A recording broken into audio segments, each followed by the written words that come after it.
ഇത് Ambalappuzha model higher secondary school. ഇവിടെ 8-9 ക്ലാസുകളിൽ കണക്ക് പഠിപ്പിക്കുന്നത് 3 വർഷമായി ഒരു ഗസ്റ്റ് അധ്യാപികയാണ്. സർക്കാരിന്റെ അറിവോടുകൂടിയ നിയമനമാണെന്ന് കരുതിയാൽ തെറ്റി.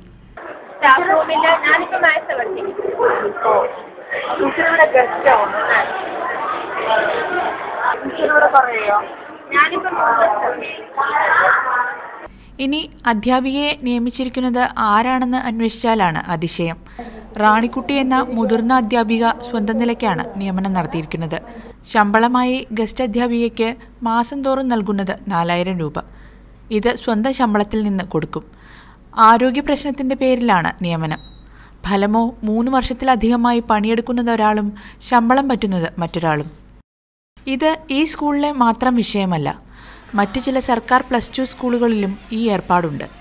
തിരുവനന്തപുരത്തെ കോട്ടൺ ഹിൽ, ചിറ്റൂർ ബോയ്സ് എന്നീ സ്കൂളുകളിൽ ഈ അടുത്ത കാലം വരെ ഈ ഏർപ്പാട് ഉണ്ടായിരുന്നതാണ്.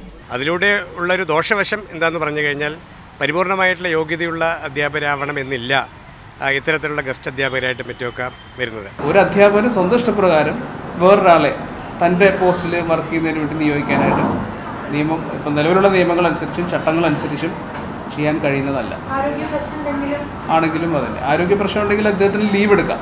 സർക്കാർ എയ്ഡഡ് സ്കൂളുകളിൽ ഇത്തരത്തിലുള്ള അധ്യാപക നിയമനം വ്യാപകമാണെന്നാണ് വിവരം.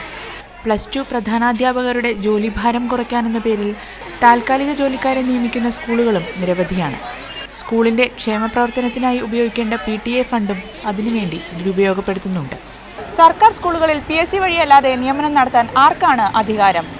താൽക്കാലിക നിയമനമാണെങ്കിലും അത് ചോദ്യം ചെയ്യപ്പെടാത്തത് എന്തുകൊണ്ടാണ്?